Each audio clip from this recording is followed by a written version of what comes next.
प्यारे बच्चों, आज हम आगे का जीवन परिचय करेंगे।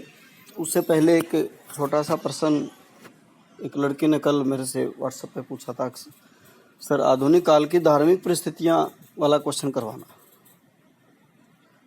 सबसे पहले तो बेटा ये क्वेश्चन ज़्यादा इम्पोर्टेंट नहीं है, क्योंकि आधुनिक काल का जो समय है वो सन 1843 ईस्वी से शुरू होता है और कंटिन्यू आज तक है। सन 1843 से लेकर 1947 तक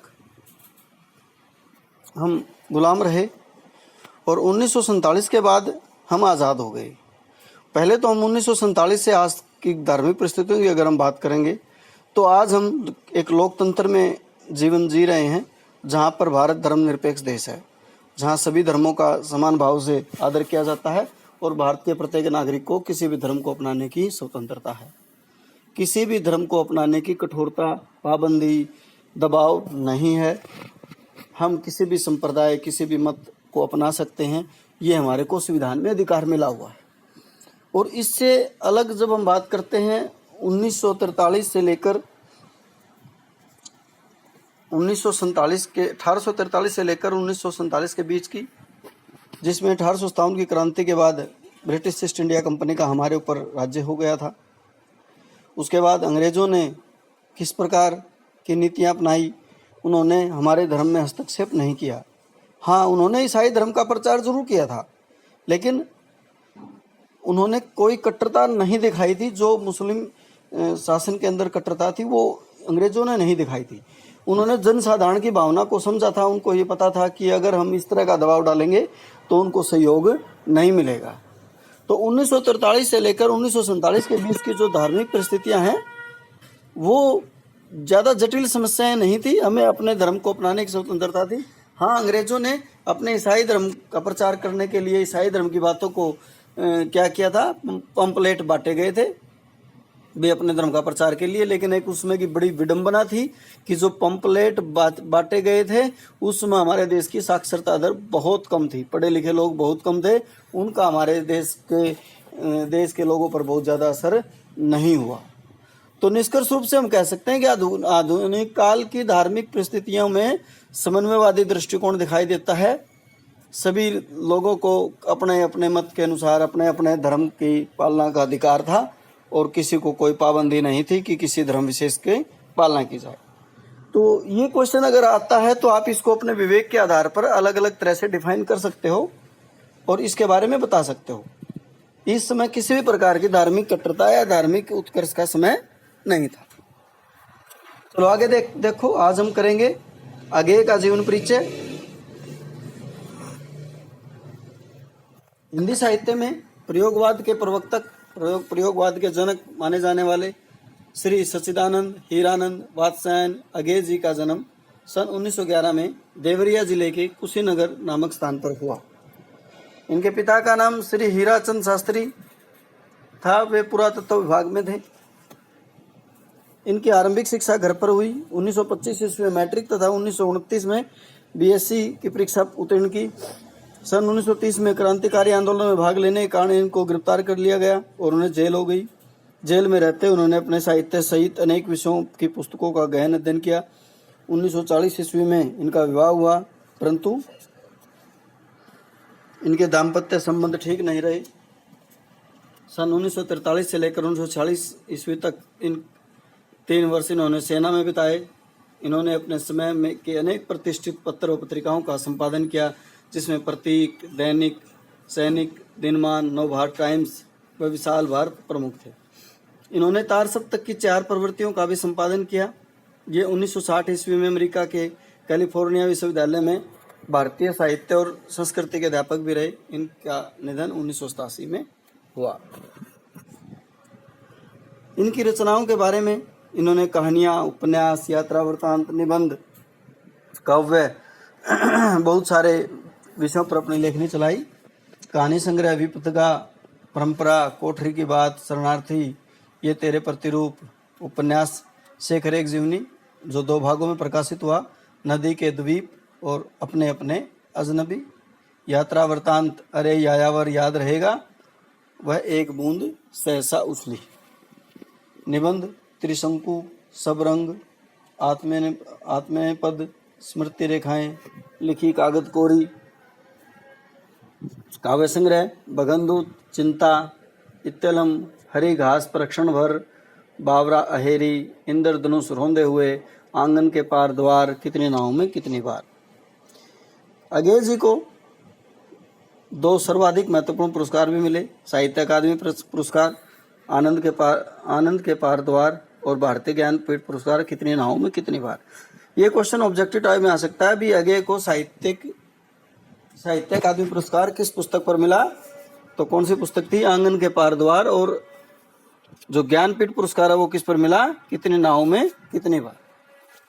अब इनकी विशेषताओं के बारे में, अगेय जी की कहानी साहित्य में प्रेमचंद और जैनेन्द्र के बाद स्थान रखती है। इन्होंने जैनेन्द्र संस्थान का कहानीकार भी कहा जाता है। यही कारण है कि इनकी कहानियों में भी जैनेन्द्र के समान विद्रोह की भावना देखी जाती है।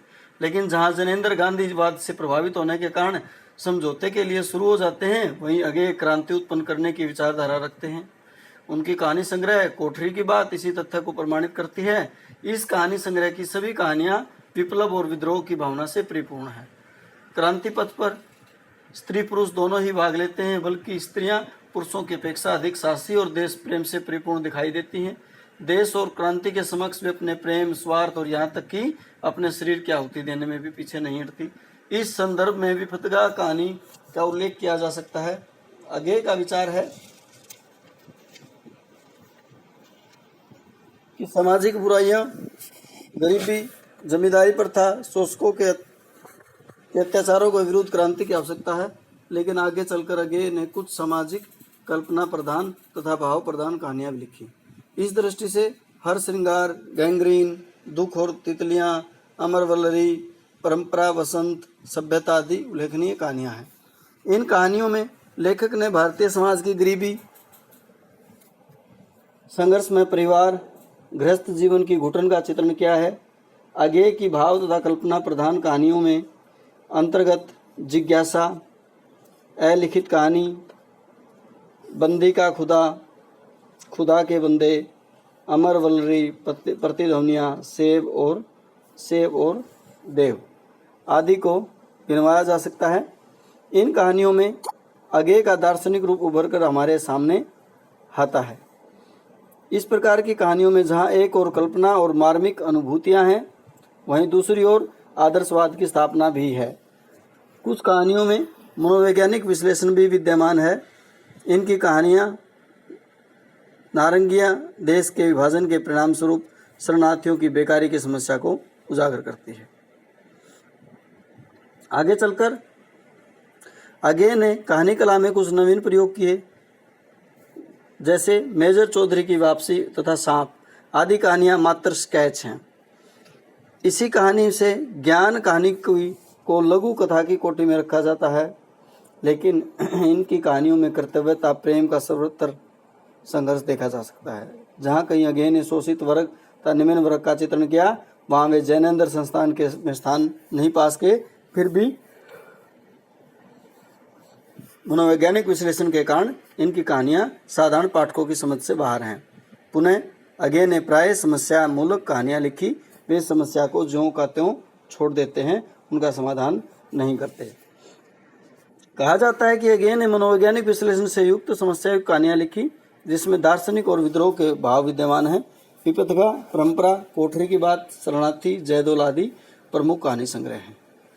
अगर हम इसकी भाषा शैली की बात करते हैं तो अगेय एक बहुपठित और बहुश्रुत साहित्यकार थे। उन्होंने बहुत अध्ययन किया और बहुत सी कहानीकारों की कहानियां सुनी, सम्मेलनों में भाग लिया। उन्होंने विभिन्न भाषाओं का गंभीर अध्ययन किया था। अतः संस्कृत, हिंदी, उर्दू, अंग्रेजी आदि सभी भाषाओं पर उनका असाधारण अधिकार था। यही कारण है कि उन्होंने अपनी कहानी में संस्कृतनिष्ठ साहित्य खड़ी बोली का प्रयोग किया, लेकिन उनको अंग्रेजी तथा उर्दू के शब्दों से कोई गुरेज नहीं था।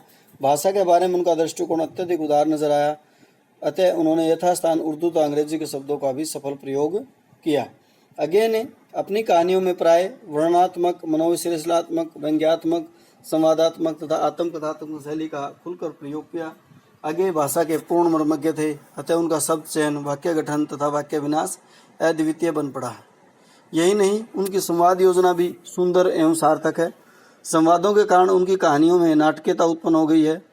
उनकी भाषा जहाँ एक ओर पात्रानुकूल और प्रसंगानुकूल है, वहीं दूसरी ओर पात्रों के भावों को व्यक्त करने में भी समर्थ है। उनकी कहानियों की भाषा अर्थवत्ता की खोज करती हुई दिखाई देती है। आगे ने अपनी कहानियों की भाषा में लोक प्रचलित मुहावरों लोकोक्तियों का प्रयोग किया। उनका विचार है कि मुहावरों को प्रयोग से भाषा की अर्थ शक्ति बढ़ जाती है। अगेज जी का बिंब व प्रतीक विधान सर्वथा नवीन है। जहाँ कहीं वे लाक्षणिकता प्रतीकात्मक शैली का प्रयोग करते हैं, वह उनकी भाषा चमक उठती है। निष्कर्ष रूप से हम कह सकते हैं कि अगे का अपनी भाषा पर जबरदस्त अधिकार था। उन्होंने हिंदी, संस्कृत, अंग्रेजी, उर्दू आदि शब्दों का प्रयोग किया। उन्होंने जनसाधारण की भाषा में अपनी रचनाएं लिखी।